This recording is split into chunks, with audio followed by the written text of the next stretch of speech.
now we are segueing into the panel conversation discussion part of the afternoon. And this is obviously very important because, like Reverend Tompkins touched upon, this is an awareness event. And so today we are trying to raise that awareness, further this conversation, and to extend, all the good works and the positivity that we are seeing here today. And so what we are going to touch upon is obviously Asian awareness, but Asian awareness specifically within the Marin County and Marin City communities. And right here we have Tammy Lai and Jong Lee, who represents the Women's Rights and Peace Bay Area organization. She is the director of that organization, and she is also very heavily involved throughout the Marin County and AAPI communities. So we are going to be discussing some events and issues that are very near and dear to her heart, and we are hoping that after we are finished, they will be also near and dear to yours. So without further ado, let's go ahead and we're going to have Tammy Lai from the Justice for Peace Foundation starting us off as a facilitator. Do I get to take off my mask? Yes, we are all vaccinated up here. Well, this is like a dolphin show. Everyone's far enough back so that if I splash, no one gets splashed. Yeah. I've been to Marine World, back when it used to be called Marine World Africa USA. Oh. Yeah, it used to be called that. I would go see the water skiers. Okay. Thank you, everyone, for taking the time to come out today and to enjoy the amazing pastries that are around and the henna and the jewelry and just to come together as a community. One of the things that when Caitlyn came to, she talked to Floyd and I, she's like, well, let's make this more about eating noodles. Let's have the noodles, but let's talk about something about how it's affecting our community now. And so I think right here we have two wonderful people, two women that are doing amazing things in their community. I just wanted to take the opportunity to sort of talk about it. And hopefully, I know you all have been writing your answers to questions that have been on cards at that back table. I know they were waving earlier, but there's no one at the table. But those cards and those answers are also, we want to pull those into this conversation because your voice and your answers to those questions matter too. So though you're answering the questions and you're also being entered into a raffle, we really care about your voice. So one of the things I want to start off with is just ask, who are you? You start, John. Yeah. Is this on? Okay, it is on. Okay, my name is Jong Lee. I do wear a couple different hats.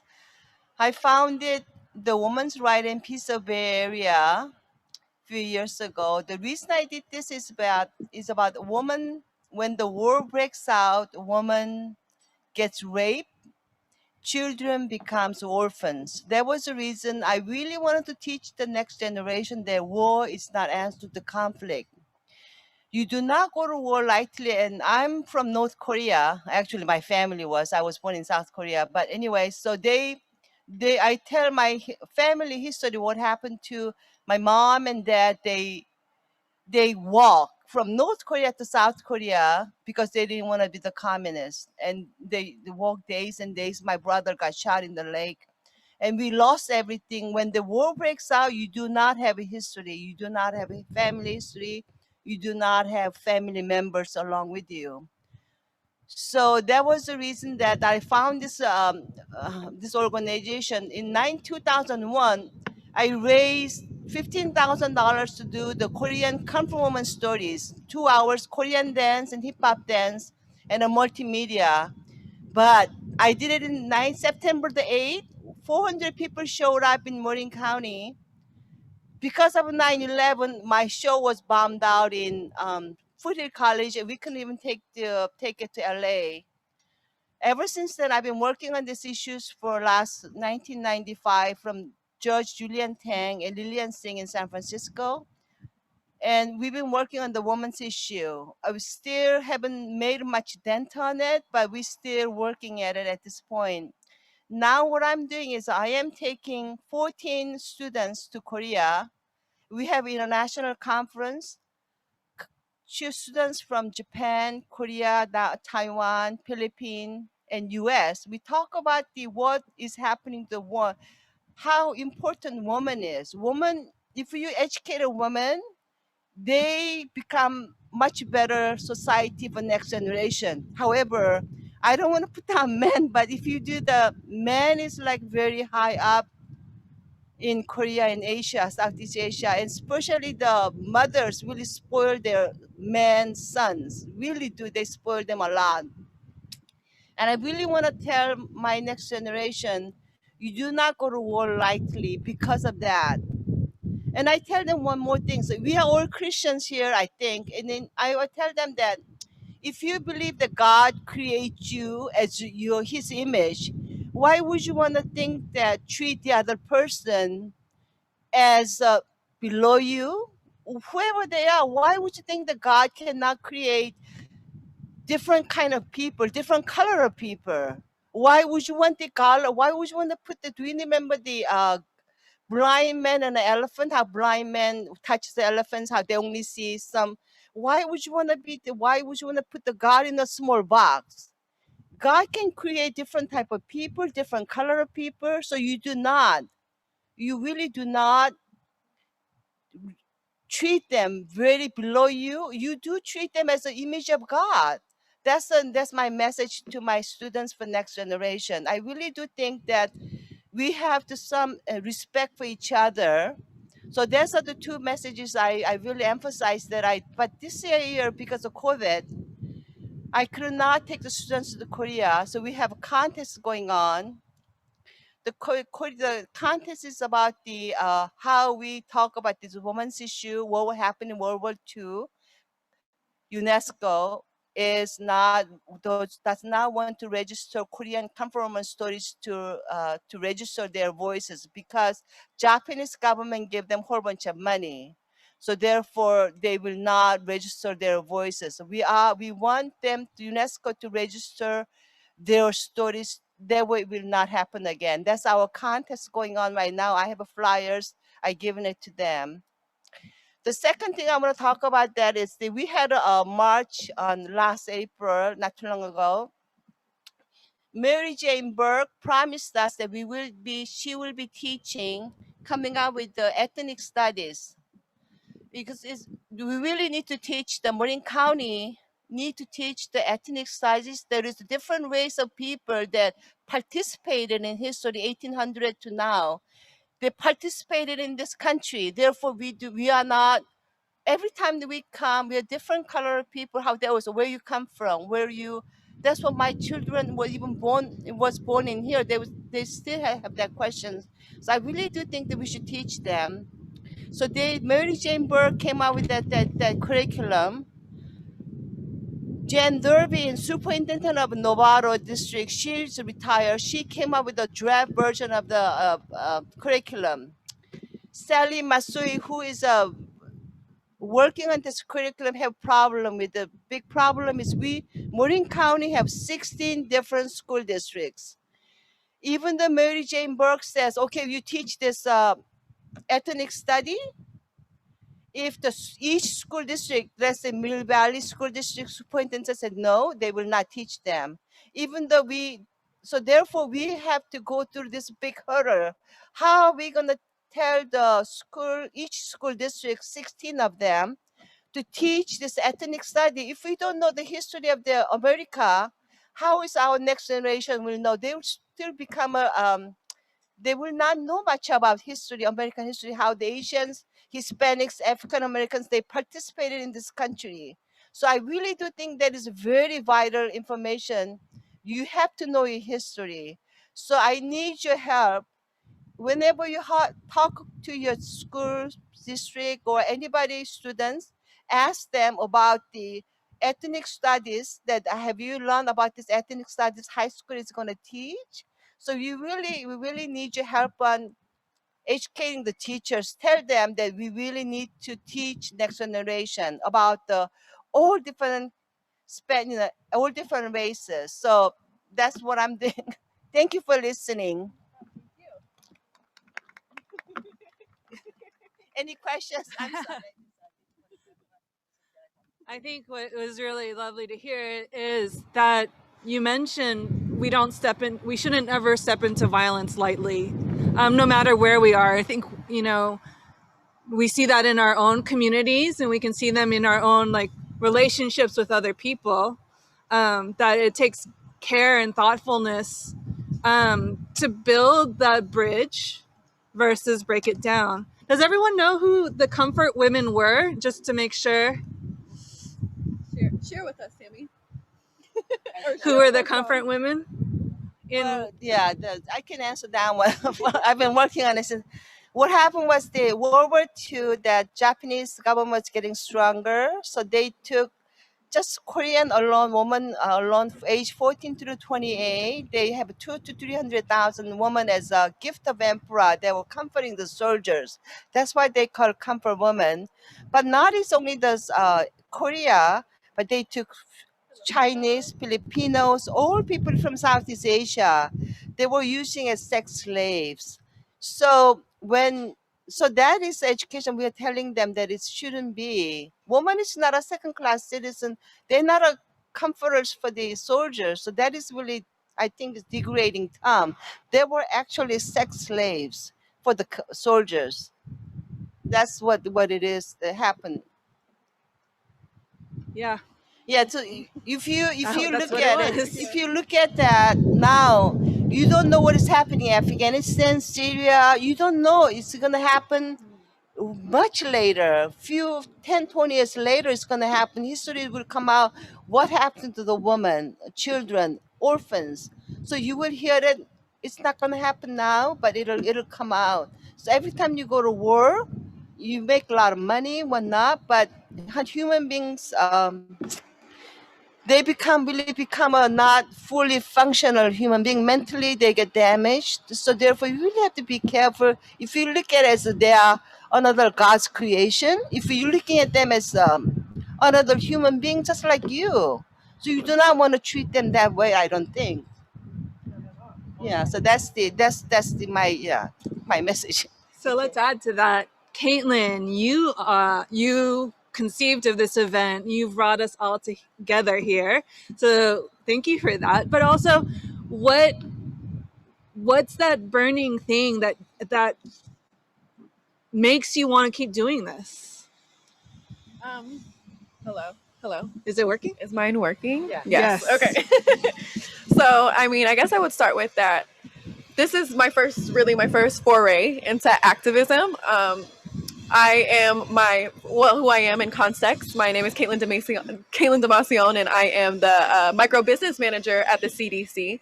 So please support my clients who are here today. But I wanted to bring together, all of these worlds and all of these interests. I wanted to really shed a light on the beauty of Marin City, which I am new to. I just started my position here 4 months ago. I'm from the East Bay, and to come here and to see the wealth of diversity, the wealth of community, the way people in this community take care of each other, the way they've taken care of each other for generations is a beauty to behold. And to even just get a taste of that has been amazing for myself, and I just wanted to share that in any way that I felt I could do so. And so, like I mentioned, my company or the organization that I work for, they're very supportive. We're very supportive of one another. We're supportive of our clients. So when we saw these hate crimes that had been adding, but then came to an explosion when we're talking about how women are abused, specifically the 6 Asian American women who were murdered in Georgia on March 17th, I believe it was. Yeah, so I just remember feeling obviously shocked and rocked by that. But then um, afterwards, I think it was more so seeing the news coverage and then seeing all of a sudden like a flood of attention to the AAPI community, and to see Asian Americans in commercials, to see them on TV, to see them being interviewed for the first time in my life, to see that on mainstream channels. It was surreal for me in so many ways, where I felt obviously happy to see that and happy to see that representation, but then I also felt very weird about that being the first time that I've ever seen that before in my life, and for that to register was very impactful for me. And I thought, okay, how can I continue this conversation? How can we make sure that Asian American women especially aren't just a moment, and we don't have our 15 minutes of fame or our 15 minutes of platform, but how can we continue to strengthen our voices and to create those voices, and how can we do that for the next generation? So I think that's what's really given me fire and energy to do this here today, and to, of course, want to continue to do this. This is the first Jasmine Market, but it will not be the last, and it will definitely not be the last you are hearing from any of us women up here on stage. And yeah, I guess I'm just getting started, Tammy. That's what I have to say. How many of you would say about some of your work, it always feels like you just are getting started? Just raise your hand if that happens to be a thing. So I think, what I'm hearing from both Caitlin and Zhang is how intensely personal this is, but also how they want to share that with the community, which is really, really cool. And Caitlin, you mentioned that what you feel here in Marin, I'm going to quote the Lion King, if she can feel the love tonight, but that intergenerational moving it forward. And I also hear this from Zhang, is we recognize that we step into a legacy, both in our past and then passing it forward. I think for myself, hi, I'm Tammy. I work with Pastor Floyd at the Foundation for Justice and Peace. And one of the things that always, talking a little bit about my story. So my family's been in the Bay Area, immigrated here from Asia in the early 1900s, probably in the 1910s. So we have that story of how difficult it was to live in the midst of the Chinese Exclusion Act. One of the other things that always brings awareness into my mind is this is a little story. My uncle, he was the alternate hurdler on the 1968 men's track team for the Olympics. And so how many of you know why that track team is famous? Because they stood on the platform on the medal ceremony with their fist up. And so those two stories are integral to who I am and the work, and why I believe these conversations are important, and why it's important to carry these conversations forward, whether it's through formal ethnic studies in a classroom. I used to be a high school teacher in my distant past, and that passion drives us. How many of you felt tired doing the work of sharing that, the connections and building community? Sometimes you're tired worrying about it or stressed about it. Yeah. And so this connection, this community continues to be built. So you mentioned how the recent AAPI hate affected you. One of the things you mentioned is this Jasmine Market is one of the things you're doing about it for the future. You mentioned you have is it scholarship program? Yes. Scholarship program for the youth that you care about, carrying it forward. What else are you planning on doing in this, in Marin City? In if you could see yourself in 5 years down the road, I'm gonna let Zhang take that first. Okay, I really want to see the integration with the Asian. Well, actually, Asian culture is, you have to understand, they are very mono. They never seen, until I came to US in 1970, I never seen integrated talk to people with the color, African Americans, Hispanics. I never only seen Korean people. So it was eye opening for me when I lived in Venice, California, first came in. So it was very eye opening. So we still, if we don't know, everything is like Koreans. If we don't know, it's coming from not understanding each other, so they kind of retreat. They don't want to mix with other people, so we are very like isolated in our Korean school churches like that, and we have a lot of them, but they're very isolated. I really do want to be a bridge to have them understand each other. That's what I found this church a long time ago, 20 years ago, when I was youth leader. I took all my students to different Oakland Baptist church and every different church. Oh wow. For them to understand what other Jewish synagogue. I want them to know what Methodists of pray. That's what I think it's good understanding each other. In 5 years, I really want them to integrate a little bit better than now. We're still isolated, so that's what I want to see. More bridges built. Yes, more bridges. And Yeah, that's the what. beauty of this location Yes. and this church is because of the bridges that you see being built. Yes. That's beautiful. Thank you. That's it. Yeah. Caitlin. I feel like I want to. That's so funny that you mentioned specifically bridges because that stood out to me as well, Jong, when you mentioned that. And I feel likewise. So a part of my Filipina heritage is that I am mixed race. So I feel very strongly about building connections, about the diversity that Tammy and I, as Bay Area natives, we've both grown up with, that we love, that we cherish, and that we know is beneficial to any community. And so for me, the work that I want to do here today, that I want to continue to do for the next 5 years and then some, is to always, always, always to advance diversity, to be a proponent of diversity, and to just spread the good word that diversity,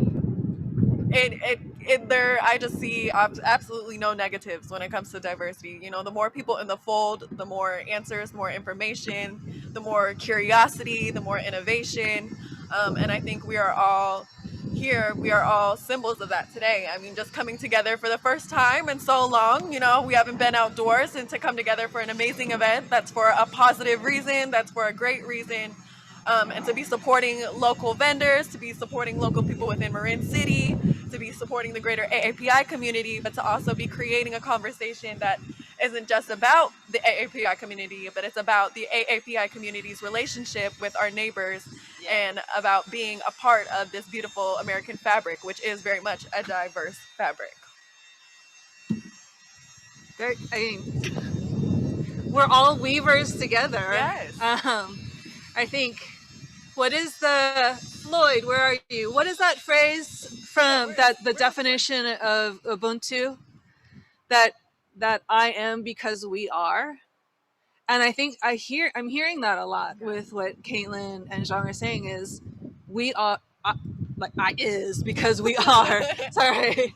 And this inextricable but tangible tie that brings us together as a community is what draws you here. What's the greatest challenge to kind of turn it around?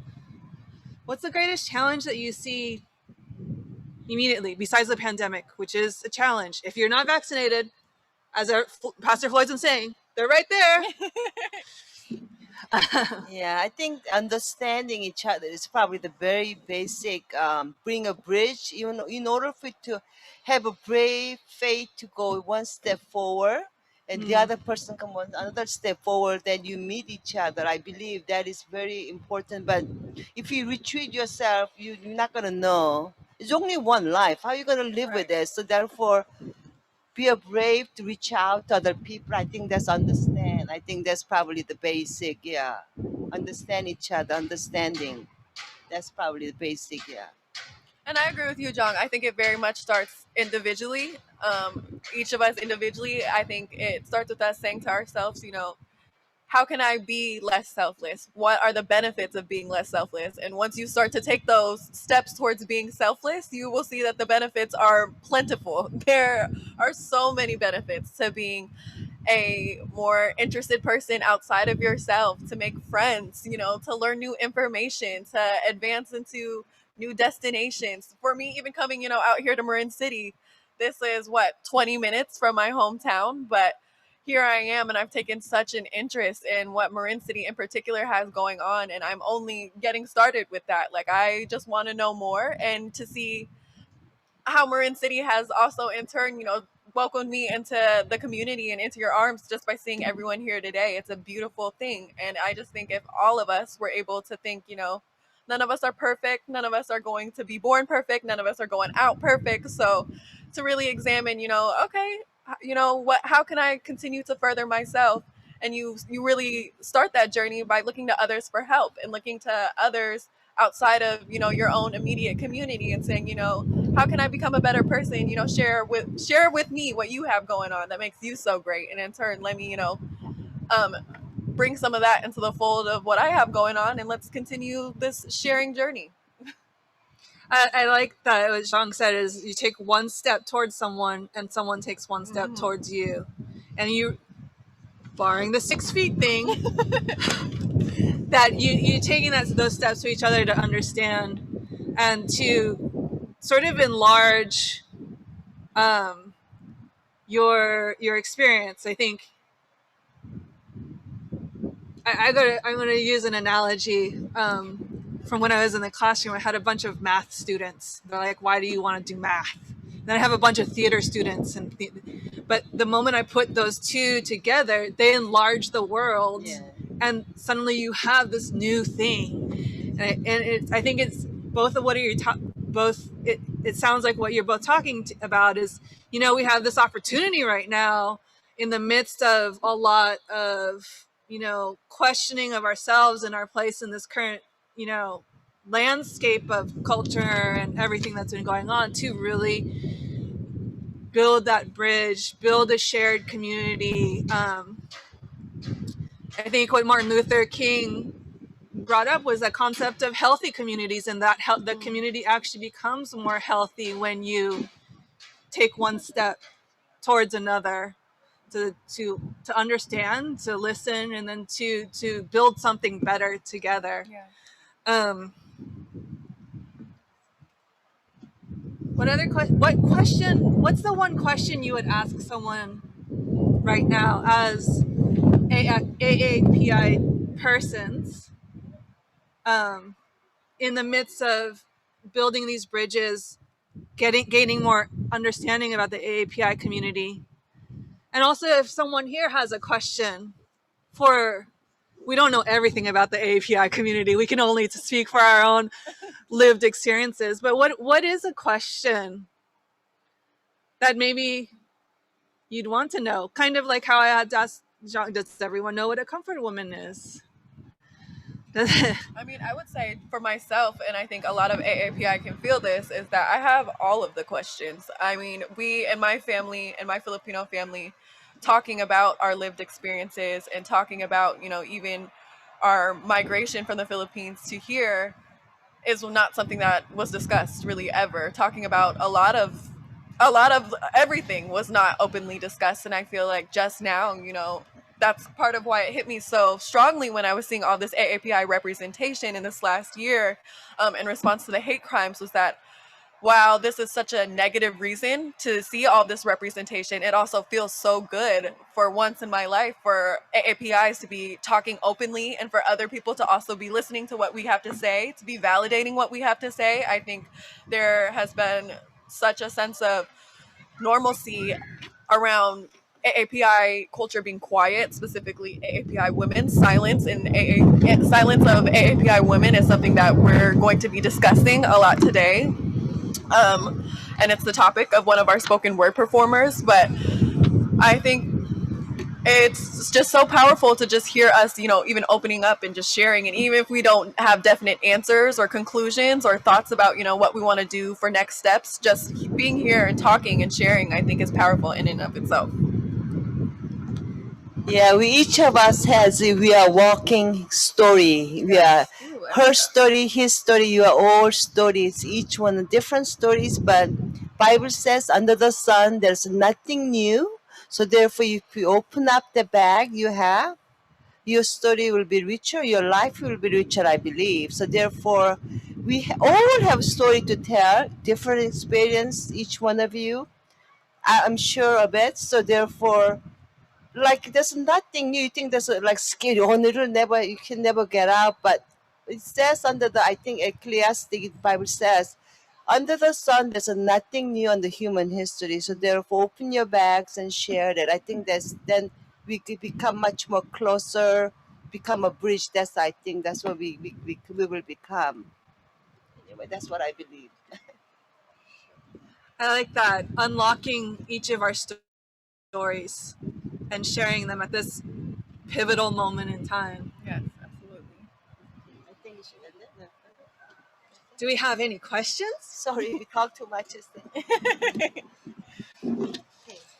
That's the issue with when you put people who are passionate up front. We don't mean to be on a stage, but we talk a lot.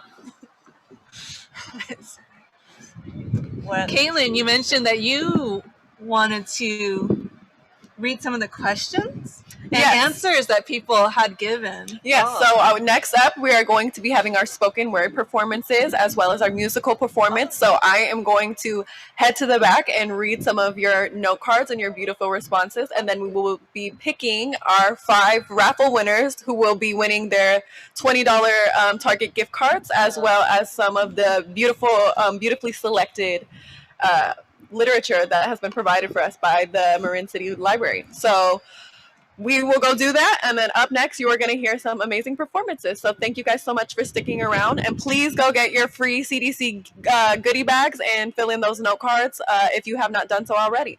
Thank you. And thank you so much, Tammy. Thank you, John, for sharing. Thank you. And thank you to all of you. Your story is important, and I'm thank you for the honor of your presence. Absolutely.